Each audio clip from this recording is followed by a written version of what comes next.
عادت اس کا مزاج یہ ہے، رب تعالیٰ یہ چاہتا ہے اپنی دنیا میں کہ جن کو اس نے صاحب حیثیت، مالدار، غنی اور امیر رکھا ہے، رب العالمین جل وعلا چاہتا ہے کہ یہ غربا پروری تک آئیں، یہ ناداروں تک آئیں، یہ کمزوروں کو دیں، یعنی جو لوگ خود سے نہیں اتنی حیثیت کے حامل، محتاج ہیں، فقیر ہیں اور ضعیف ہیں، رب العالمین جل وعلا کا ارادہ یہ ہے کہ ان کا، امیروں کا یہ جو مال ہے، یہ ان غربا فقراء تک ضرور آنا چاہیے تاکہ زندگی ایک بیلنس طریقے سے چلتی رہے، اس کو بھی جینے کا حق ہے۔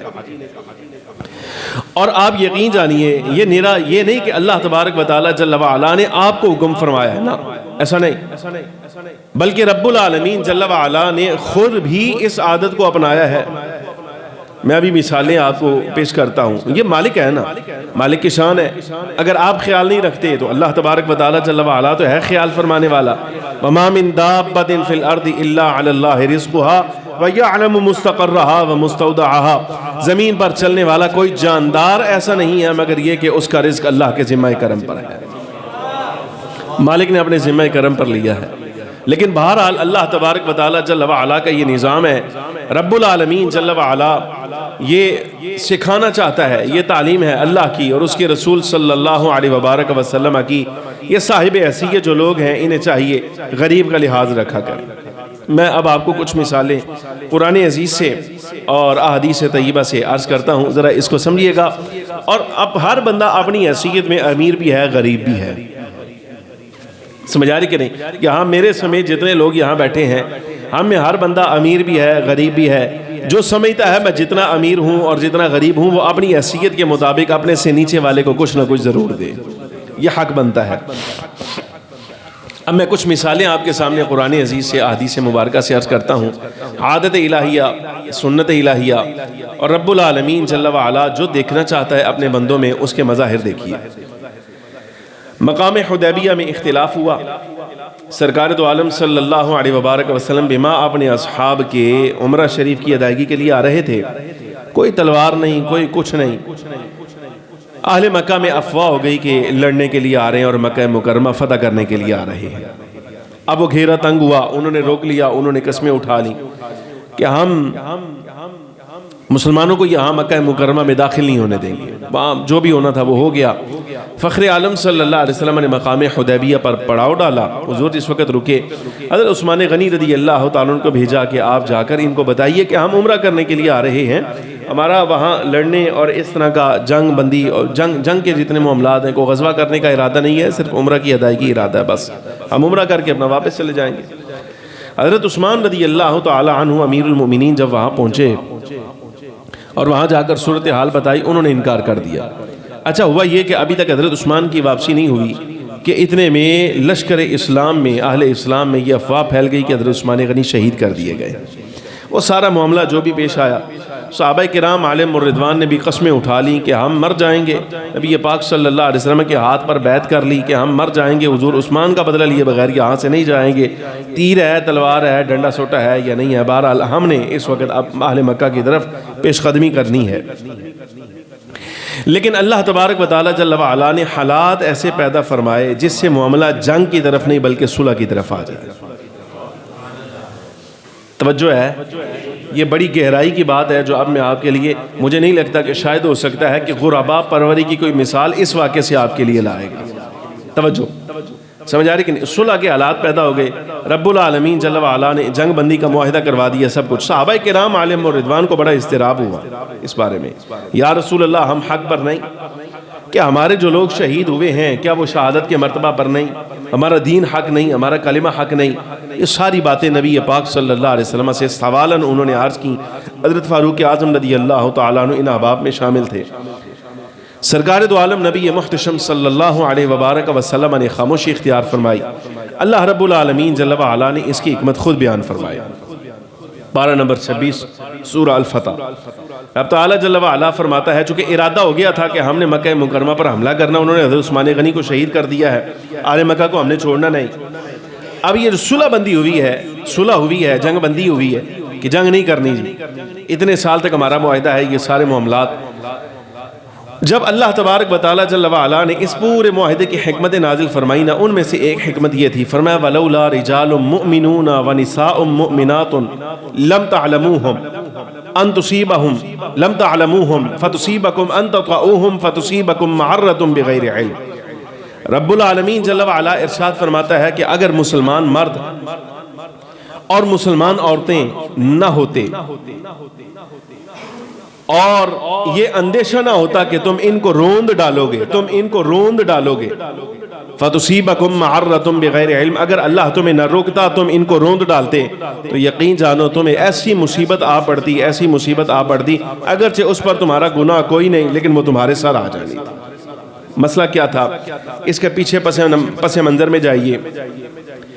اصلاً اہل مکہ میں، مکہ مکرمہ میں کچھ ضعیف کمزور افراد ایسے تھے جنہوں نے کلمہ پڑھ لیا تھا، مسلمان ہو گئے تھے، کلمہ پڑھ چکے تھے، لیکن کمزور ہونے کی وجہ سے، تعداد میں کم ہونے کی وجہ سے، لشکر نہ ہونے کی وجہ سے، اسباب نہ ہونے کی وجہ سے، تیر تلوار نہ ہونے کی وجہ سے، طاقت نہ ہونے کی وجہ سے انہوں نے اپنے ایمان کا اظہار ابھی نہیں کیا تھا،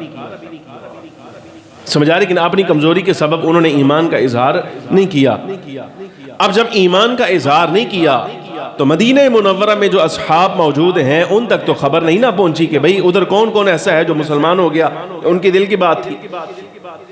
اب رب العالمین جل وعلا نے صرف ان کمزوروں کا لحاظ کرتے ہوئے رب تعالیٰ فرماتا ہے یہ جو ہم نے جنگ بندی کا معاہدہ تمہارا کروایا ہے، صلح کروائی ہے تمہاری، یہ صرف ان مومن مردوں اور ان مومنہ عورتوں کا لحاظ رکھا گیا ہے کہ جو کمزور ہیں، مکہ مکرمہ میں ہیں، لم تعلموہم، اور تم انہیں ابھی جانتے نہیں اس لیے کہ انہوں نے اپنے ایمان کا اظہار ابھی نہیں کیا۔ یعنی آپ اندازہ فرمائیے کہ حضرت عثمان غنی رضی اللہ تعالیٰ عنہ کی شہادت کی خبر بھی ہو جائے اور بیعت بھی کر لی جائے، مرنے مرانے کی سارا کچھ کر لیا جائے، تو رب العالمین جل وعلا پھر بھی ان کمزوروں کا لحاظ اتنا فرماتا ہے کہ جنگ نہیں کرنی، صلح کرنی ہے، اس لیے کہ اگر تمہارے ہاتھوں یہ مارے گئے جنہوں نے اپنے ایمان کا اظہار نہیں کیا، کمزور ہے بیچارے، ابھی تک ان کے پاس طاقت قوت نہیں ہے کہ یہ مکہ سے مدینہ ہجرت بھی کر آتے، اور انہوں نے کسی کے سامنے اپنا مومن ہونا بھی ظاہر نہ کیا، قریب ہے کہ اگر تم مکہ مکرمہ پر حملہ کرتے تو تمہارے ہاتھوں سے نقصان تو ان کا ہو جاتا، ان غریبوں کا جو ہمارا کلمہ پڑھنے والے ہیں، سمجھ آ رہی کہ نہیں؟ اب آپ یہ اندازہ فرمائیے کہ ایک طرف حضرت عثمان غنی رضی اللہ تعالی عنہ کی جان اور اس پر نبی پاک صلی اللہ علیہ وبارک وسلم کی بیعت اور سارے معاملات کر لیے گئے، لیکن رب العالمین جل وعلا حضرت عثمان غنی رضی اللہ تعالی عنہ کے بارے میں تو رب کو معلوم ہے کہ وہ حیات ہیں، موجود ہیں۔ باری تعالیٰ جل وعلا اہل اسلام کے جو ارادہ ہے لشکر کا لڑنے کا، اس ارادے کے مقابل باری تعالیٰ جل وعلا صلح اس لیے کروا رہا ہے تاکہ یہ جو کمزور ہیں نا یہ محفوظ رہ جائیں، ان کی جان کی حفاظت ہم نے خود کرنی ہے۔ یہ ہے کمزور کی رعایت، یہ کمزور کی رعایت ہے کہ رب العالمین جل وعلا اشارہ فرما کے یہ بات فرما رہا ہے کہ ہم نے ان کمزوروں کی رعایت کے پیش نظر تمہارا ان پر حملہ کرنا جو ہے نا اس کو متاخر کیا ہے، روکا ہے۔ اگر ایسا نہ ہوتا تم ان کو روند ڈالتے تو پھر دیت کی صورت میں تمہیں جو مصائب ہے نا اس کو برداشت کرنا پڑتا تھا، اس لیے کہ یہ اہل اسلام تھے، تو اگر تم سے قتل خطا ان کا ہو جاتا تو تمہیں ان کی دیت ادا کرنا پڑنی تھی۔ اسی طرح مصطفیٰ کریم صلی اللہ علیہ وبارک وسلم کو بھی اللہ تبارک و تعالی جل وعلا نے یہ کمزور اور نادار لوگ، یہ نہیں سمجھنا بھی شاید ہو سکتا ہے کہ یہ کمزور نادار غریب لوگ صرف زمانے نبی میں تھے، اب ہیں ہی کوئی نہیں، نہ، یہ حکمتیں ہیں۔ رب العالمین جل وعلا نے اس زمانے میں جو ایک ایک واقعہ ہو چکا، جو احکام آ گئے، سرکار کی جو عادات اور جو اطوار آ گئے، وہ قیامت تک آنے والی حضور کی ساری امت کے لیے درس اور سبق کا باعث ہے۔ یہ ساتھ سنیے، عیینہ ابن حصن فزاری آئے، یہ ابھی تک مسلمان نہیں ہوئے تھے، اس وقت حضور پر نور سید العالمین صلی اللہ علیہ وسلم کے ارد گرد حضرت سلمان فارسی، حضرت صہیب رومی، حضرت بلال حبشی، یہ غرباء سے آبا، سمجھ آ رہی کہ اصحاب صفہ میں سے، بھئی ان کا عالم یہ ہے، آپ اندازہ فرمائیے، بعض روایات میں آتا ہے بھئی ان کو تو لباس بھی پورا میسر نہیں تھا، شرمگاہیں بھی ڈھانپنی ہوتی نا تو کیا کرتے تھے، خود اکٹھے ہو کے بیٹھ جاتے تھے ایسے اپنے آپ کو جوڑ کے، اور اپنی پشتیں جو ہے وہ دوسروں کی پشتوں کے ساتھ ملا دیتے تھے تاکہ ہماری بے پردگی نہ ہو۔ بسا اوقات یہ حال تھا ان بزرگوں کا۔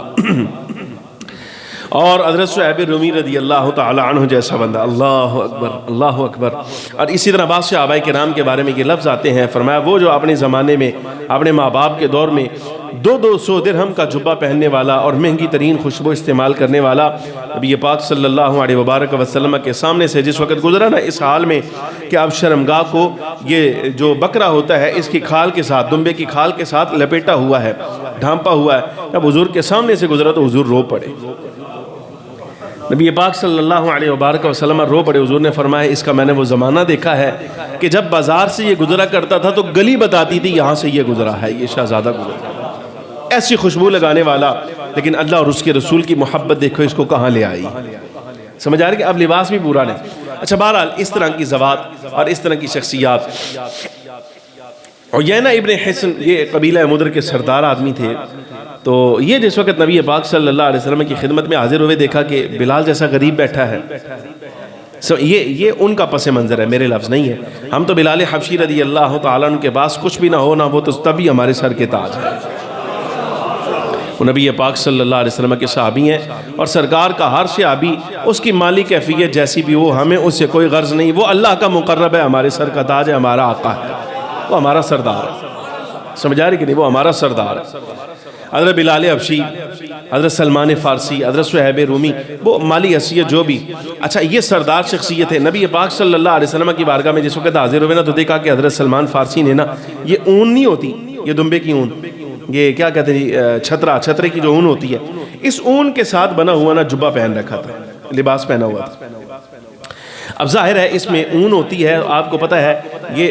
جب جانور کے جسم پر ہوتی ہے نا، اگر اس کو پسینہ آ جائے یا اس پر پانی ڈالا جائے، کچھ بھی ایسا ہو جائے تو اس کو اگر سوکھنے کا موقع نہ ملے تو وہ بو مار جاتی۔ سمجھ آ رہی کہ نہیں؟ اب حضرت سلمان فارسی نے جو جبہ پہن رکھا تھا یہ تھا اون کا بنا ہوا، جب پسینہ نکلا، سخت گرمی عرب کی،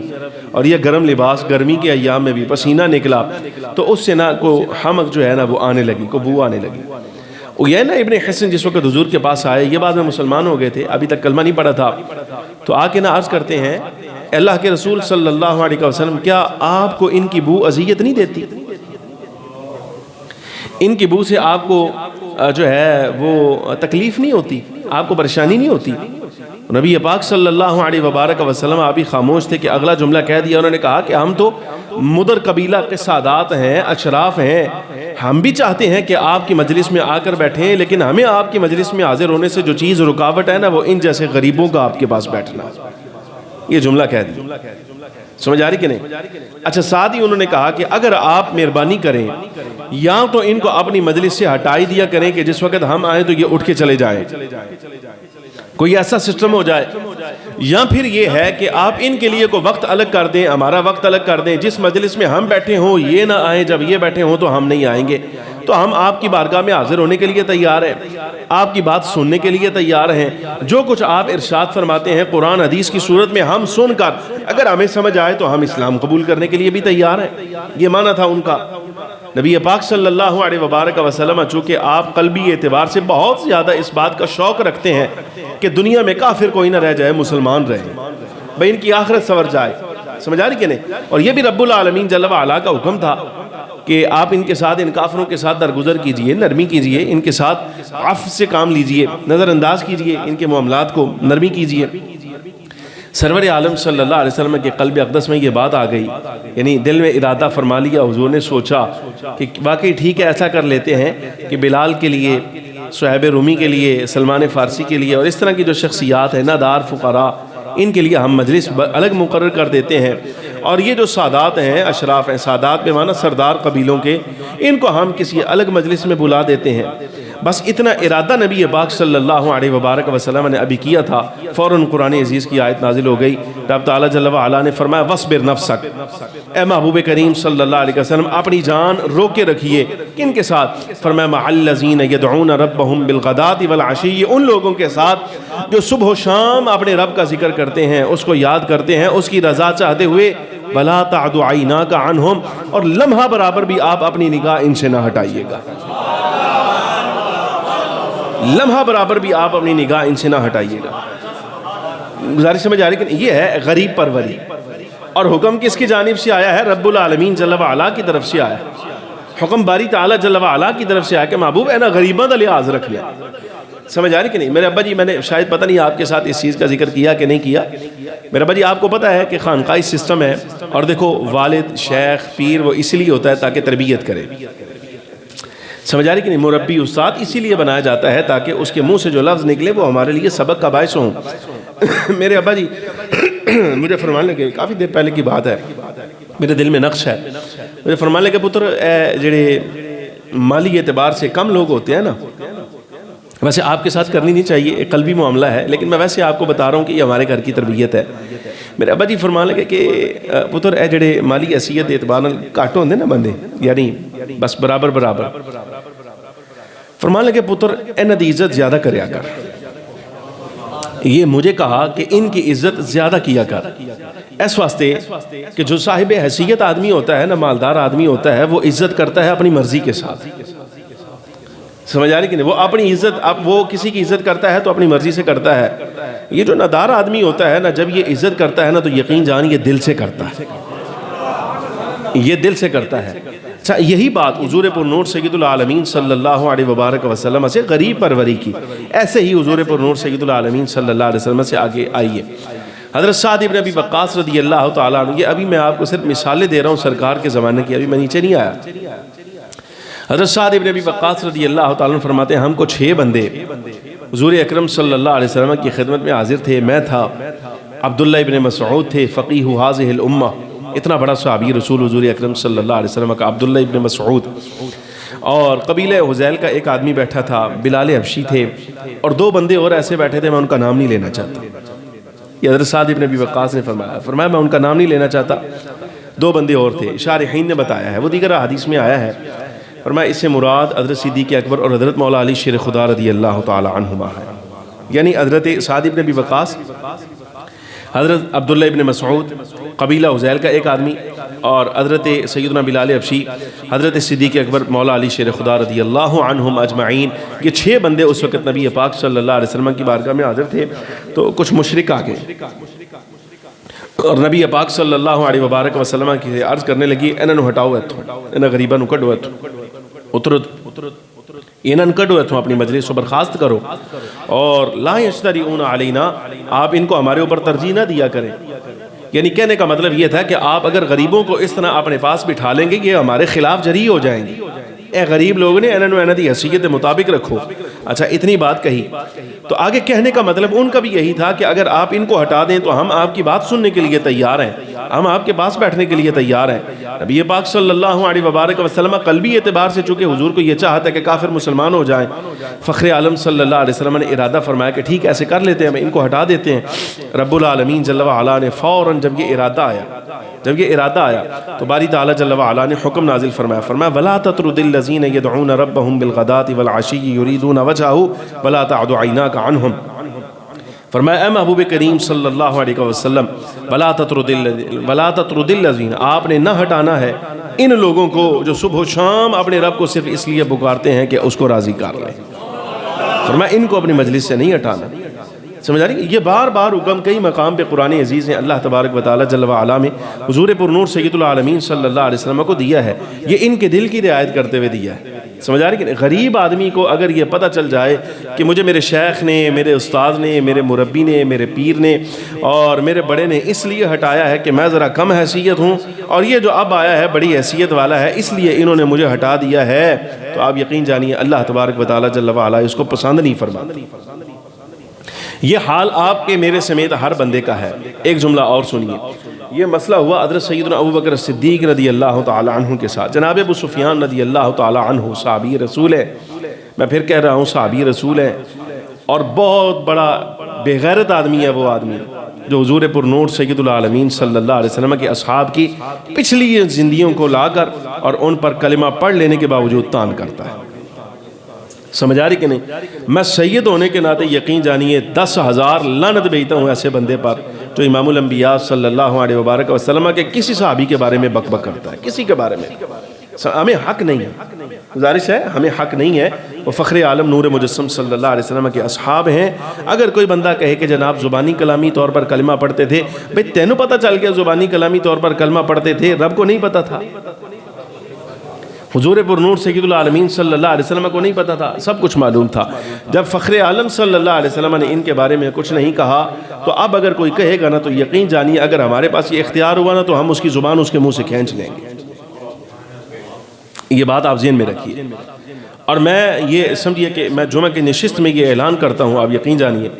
کہ اگر ہمارے وابستگان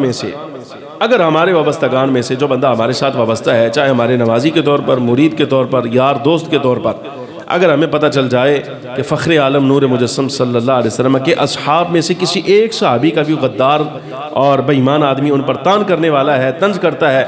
تو آپ یقین جانیے ہم پہلے اس بندے کے منہ پر تھوکتے ہیں اور تھوکنے کے بعد اس کو اپنی مجلس سے باہر نکال دیں گے۔ سمجھ آ رہی کہ نہیں؟ آپ یقین جانیے ہم ایسے لوگوں کے ساتھ تعلق نہیں رکھ سکتے جو حضور اکرم صلی اللہ علیہ وسلم کے اصحاب اہل بیت کے بارے میں تان اور طنز کا لہجہ اختیار کرتے، ہم نہیں برداشت کرتے ایسے بندے کو۔ اب یہ تنبیہ دیکھیے گا، حضرت صدیق اکبر رضی اللہ تعالیٰ عنہ جیسی شخصیت کے لیے آئی۔ سیدنا صدیق اکبر رضی اللہ تعالیٰ عنہ اس مجلس میں موجود تھے، یہی شخصیات حضرت سلمان، حضرت بلال رضی اللہ تعالیٰ عنہ، ان کے نام اس لیے بار بار آئے ہیں، انہوں نے ساری زندگی ہی غربت کے ساتھ گزاری۔ سمجھ آ رہی کہ نہیں؟ ساری زندگی انہوں نے غربت کے ساتھ گزاری۔ جس وقت نبی پاک صلی اللہ علیہ وبارک وسلم یہ مسلمان ہو گئے، حضرت جناب ابو سفیان رضی اللہ تعالیٰ عنہ جب مسلمان ہوئے نا تو حضرت سلمان فارسی، شعیب رومی، بلال حبشی رضی اللہ عنہ مجمعین، ان تین بزرگوں اور اس کے علاوہ کچھ اصحاب اور تھے، ان کے پاس سے گزر ہوا نا تو تلوار لگائی ہوئی تھی حضرت جناب ابو سفیان نے، تو ان اصحاب نے نا یہ کہا کہ اے ابو سفیان تمہاری تلوار نے حق ادا نہیں کیا اللہ کی راہ میں جیسے کرنا چاہیے تھا، یعنی ہم نے جنگیں لڑی ہیں کفار کے خلاف، لیکن یہ جو تمہاری تلوار جو تم نے حمائل کی ہوئی ہے، تم نے لٹکا رکھی ہے، اس نے کوئی اسلام کا حق نہیں ادا کیا، اللہ کا حق ادا نہیں کیا۔ حضرت صدیق اکبر رضی اللہ تعالیٰ عنہ پاس بیٹھے تھے، حضرت صدیق پاس بیٹھے تھے، تو آپ نے ان تینوں بزرگ صحابہ کو، حضرت سیدنا بلال حبشی کو، حضرت شعیب رومی، حضرت سلمان فارسی کو کہا کہ تم اللہ کے بندو قریش کے سردار کے بارے میں ایسے لفظ کہہ رہے ہو، یہ تمہیں حق نہیں ہے، تم ایسے لفظ کہو۔ سمجھ آ رہی کہ نہیں؟ ان کو ڈانٹ دیا، ان تین بزرگوں کو، فقراء کو، اور بعد میں جا کے نبی پاک صلی اللہ علیہ وبارک وسلم سے خود عرض کی، یا رسول اللہ دیکھیے حضرت صہیب نے، حضرت سلمان نے اور حضرت بلال رضی اللہ عنہم اجمعین نے جناب ابو سفیان کے بارے میں یہ لفظ کہے ہیں کہ تمہاری تلوار نے اللہ کا حق ادا نہیں کیا۔ تو سرکار دو عالم صلی اللہ علیہ وبارک وسلم نے جب یہ جملہ سنا نا تو میں نے ان کو یہ ڈانٹا ہے، میں نے ان سے کہا کہ تم قریش کے سردار کے بارے میں یہ بات کہتے ہو؟ تو حضور پر نور سید العالمین صلی اللہ علیہ وسلم ارشاد فرمانے لگے، فرمایا صدیق اگر تم نے ایسا کیا ہے تو یقیناً لگتا ہے تم نے ان کو ناراض کر دیا، یعنی صہیب کو، بلال اور سلمان کو تم ناراض کر رہے ہو، اور اللہ کی قسم اگر صہیب، بلال اور سلمان ناراض ہیں تو تم سے رب ناراض ہو گیا، فرمایا تم سے رب ناراض ہو گیا۔ حضرت صدیق اکبر رضی اللہ تعالی عنہ واپس آئے، اور واپس آ کے ان تینوں بزرگوں سے دوبارہ ملاقات کی، اور ملاقات کر کے نا اسی مجلس میں آ کر جب یہ اکٹھے ابھی بیٹھے ہوئے تھے تو ان سے آ کر کہا، اے میرے بھائیو ناراض ہو سنگیو، یارا ناراض ہو، کو ناراضگی ہے؟ حضرت صدیق اکبر رضی اللہ عنہ کو ناراضگی ہے؟ تو فوراً ان تینوں بزرگوں نے کہا، لا نہیں، بالکل نہیں، ہرگز نہیں، ہاں اے صدیق اللہ تبارک و تعالی جل وعلا تمہاری مغفرت و بخشش فرمائے، اللہ تم پر رحم فرمائے، ہماری طرف سے کسی قسم کی تمہارے لیے کوئی ناراضگی نہیں۔ روایت ختم ہے، لیکن آپ سبق دیکھ لیجئے کہ صدیق اکبر رضی اللہ تعالی عنہ جیسے بندے سے حضور اکرم صلی اللہ علیہ وسلم فرما رہے ہیں، اے صدیق اگر تم سے صہیب راضی نہیں، اگر تم سے سلمان راضی نہیں، تم سے بلال جیسا درویش راضی نہیں، اور درویشاں نو ڈانٹ آئے ہیں،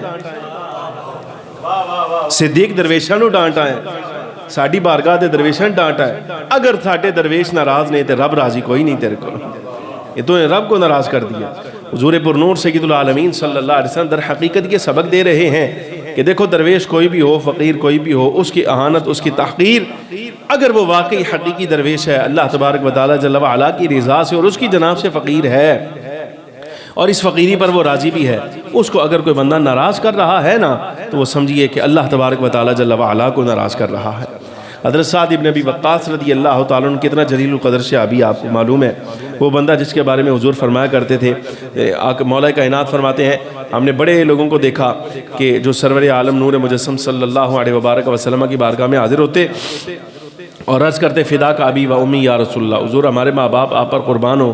فرمایا سعد کی قسمت دیکھو، سعد وہ آدمی ہے جس کے بارے میں حضور فرمایا کرتے تھے سعد تیر چلا تیرے اوپر میرے ماں باپ قربان ہو جائے۔ سعد ابن ابی وقاص اتنا بڑا صحابی۔ حضرت مصعب ابن سعد ابن ابی وقاص، حضرت سعد ابن ابی وقاص کے بیٹے بیان کرتے ہیں، فرماتے ہیں میں اپنے ابا جی سے سنا، ابا جی فرمانے لگے کہ میرے دل میں خیال آ گیا کہ میں اپنے کم تروں سے اعلیٰ ہوں، مالی حیثیت میں، شجاعت میں، سخاوت میں، عطا کرنے میں، بہت سارے معاملات ایسے ہیں،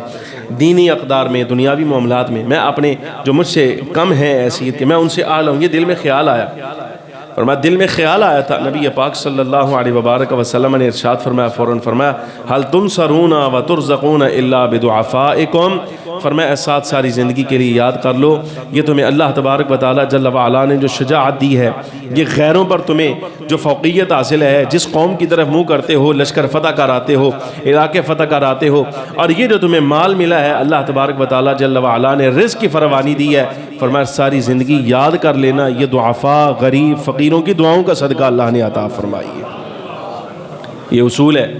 آقا دو عالم صلی اللہ علیہ وبارک وسلم ارشاد فرماتے ہیں کہ اس امت میں جو رزق دیا جاتا ہے، جو مدد کی جاتی ہے، یہ فقیروں درویشوں کی وجہ سے کیا جاتا ہے۔ سمجھ آ رہی کہ نہیں؟ یعنی امیر آدمی کے پاس جو رزق آتا ہے نا، وہ غریب کی دعا کے سبب سے آتا ہے، غریب کی دعا کے سبب سے آتا ہے۔ علامہ بدر الدین عینی رحمۃ اللہ تعالیٰ علیہ فرماتے ہیں، جملہ بڑا اعلیٰ آپ نے فرمایا اس لیے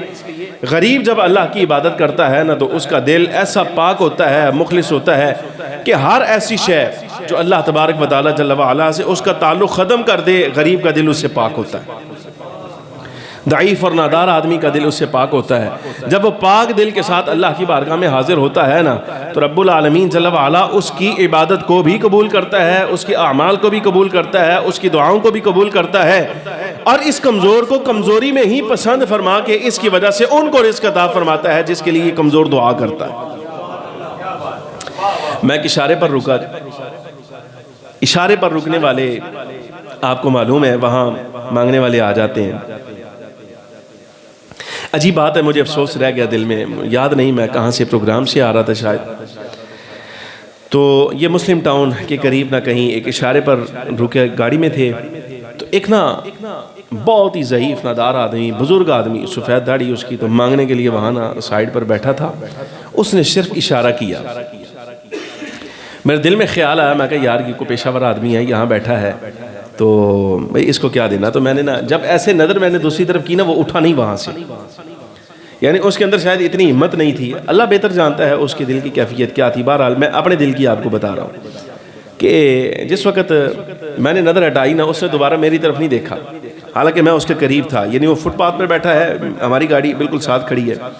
میرے سے دو گاڑیاں چھوڑ کر تیسری گاڑی میں سے ایک نوجوان نکلا، اس نے نہ کچھ پیسے لا کر گاڑی سے نکل کر باہر آ کرنا تو اس غریب کو دیے۔ آپ یقین جانیے میں کبھی زندگی میں نہ کبھی افسوس نہیں کیا، لیکن یہ مقام بڑا عجیب تھا، مجھے بڑا افسوس ہوا اس وقت جب میں نے دیکھا وہ نوجوان پیسے دے کے ایسے ہٹا ہے، اس بزرگ آدمی نے پیسے جیب میں نہیں ڈالے، فوراً ایسے ہاتھ اٹھائے۔ اللہ اکبر، آپ یقین جانیے اس نے ہاتھ اٹھائے نا جس وقت، میں نے کہا اللہ اکبر، بڑی غلطی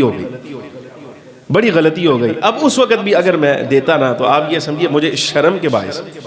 شرم، بڑی حیا آئی، شرم آئی، میں اللہ کی بارگاہ میں توبہ کرتا ہوں اگر اس بزرگ آدمی کا دل ناراض ہوا یا دل ٹوٹا، یقین جانیے کہ میں نے جس وقت اس کو ہاتھ اٹھائے دیکھا نا تو مجھے اپنے اوپر بڑا افسوس ہوا کہ یارہ دیکھ وہ تیسری منزل سے آ کے نا وہ آدمی اس دعا لے گیا اس آدمی سے، تو اس کے قریب کھڑا سا تو محروم رہ گیا۔ بات تو کوئی بھی نہیں تھی، 10 روپے کی کیا بات ہوتی ہے، سمجھ آ رہی کہ نہیں؟ علی حاضر القیاس بہت ساری چیزیں ایسی۔ اب یہ جملہ حضرت عبداللہ ابن عباس رضی اللہ تعالیٰ عنہ کا بطور نصیحت اور خلاصہ ہے آپ کے سامنے۔ حضرت عبداللہ ابن عباس رضی اللہ تعالیٰ عنہ ارشاد فرماتے ہیں، فرمایا ملعون ایسا بندہ لعنتی کردار آدمی ہے، من اکرم الغنی او کما قال، فرماتے ہیں جو بندہ امیر کی عزت کرے فاہان الفقیر، اور فقیر کی توہین کرے، فرمایا اس پر اللہ کی لعنت ہے۔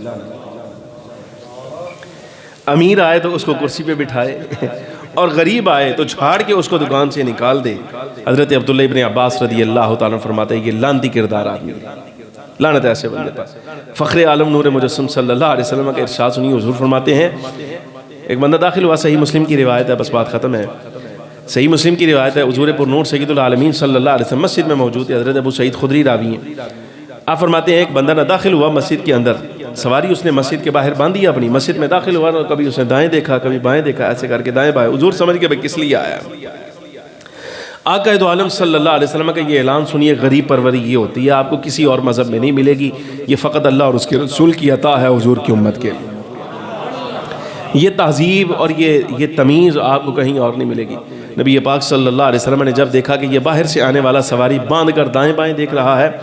فخر عالم صلی اللہ علیہ وسلم خود اعلان فرما رہے ہیں، حضور نے فرمایا میرے اصحاب تم میں سے اگر کوئی بندہ ایسا ہے جس کے پاس سواری ہے اور وہ اکیلا ہے، اس کے ساتھ کوئی دوسرا بھی بیٹھ سکتا ہے، تو حضور فرماتے ہیں چاہیے وہ کسی ایسے بندے کو سوار کر لے اپنے ساتھ جس کے پاس سواری نہیں ہے، اور اگر کسی کے پاس کوئی رزق ہے، کھانے کے لیے کچھ ہے، وہ اپنے لیے رکھ لے، جو بچ جائے تو اس کو چاہیے وہ کھانا اس کو دے دے جس کے پاس کھانے کے لیے کچھ نہیں ہے۔ حضور اکرم صلی اللہ علیہ وسلم نے اس طرح اعلان کر کے اپنی امت کو یہ ترغیب دلائی۔ سمجھ آ رہی کہ نہیں؟ خلاصہ میری گفتگو کا سارا یہ ہے کہ دنیا میں اگر امیر آدمی کو جینے کا حق ہے تو غریب آدمی کو بھی جینے کا حق ہے، اتنا ہی ہے جتنا امیر آدمی کو ہے۔ اگر کوئی غریب دروازے پر آ جائے، پیشہ ور کی بات نہیں کرتا، پیشہ ور کے لیے تو تحدید آئی ہے، زجر آیا ہے، ایسے بندے کو نہیں دینا چاہیے، لیکن اپنے پاس آس پاس اپنے قریب کو دیکھیے، رشتہ داروں میں یا جناب والا اپنے آس پاس آپ کاروباری مراکز پر ہوتے ہیں، یہاں کوئی ایسا مل جائے جو واقعی آپ سمجھتے ہیں مستحق ہے تو ضرور اس کو دیجئے، اس لیے کہ اللہ رب العالمین جل وعلا ان کی دعاؤں کے سبب سے ہمیں عطا فرماتا ہے۔ سمجھ آ رہے کہ نہیں؟ ایسا بندہ جس وقت رب کی بارگاہ میں ہاتھ اٹھا کر دعا فرماتا ہے نا تو رب اس کی دعا کو رد نہیں کرتا۔ اور ایسے ہی میں آپ کو یہ دلی بات کرنے لگا ہوں، چونکہ میں رہا ہوں اس کیفیت میں۔ یہ جو دیگر شہروں سے آئے ہوئے طالب علم ہوتے ہیں نا، ان کی حالت یہی ہوتی ہے، شاہد صاحب جو کہ اس نظام میں داخل ہیں آپ کو معلوم ہے کہ یہ جو دیگر شہروں سے آتے ہیں، آپ یقین جانیے حالات یہ ہوتے ہیں، سردیاں آتی ہیں نا ان کے پاس بستر نہیں ہوتا، گرمی آ جائے تو نیا لباس نہیں ہوتا، وہی پرانا دوہرا کہ انہوں نے لباس پہننا ہے علم پڑھنے کے لیے۔ لیکن بہرحال اللہ تبارک و تعالیٰ جل وعلا ہر ایک کا حامی و ناصر ہے۔ آپ سے صرف اتنی گزارش ہے، دیکھیے اپنے آس پاس جو آپ کو ایسا صاحب حق نظر آتا ہے اس کو ضرور عطا کیجئے۔ اللہ رب العالمین جل وعلا ہمارے حال پر رحم فرمائے،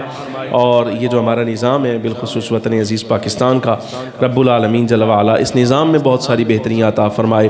ہمارے اخلاق میں بہتریاں عطا فرمائے، ہمیں نبی پاک صلی اللہ علیہ وبارک وسلم طور طریقے حضور کی نصیحتوں کو اور فخر عالم نور مجسم صلی اللہ علیہ وبارک وسلم کی جو عبرتناک یعنی عبرت دلانے والے، نصیحت دلانے والے حضور کے ارشادات ہیں، حضور کے اعمال ہیں، ہمیں ان کو اپنا کر اللہ رب العالمین جل وعلا کو راضی کرنے کی توفیق عطا فرمائے۔ وآخر دعوایا ان الحمد للہ۔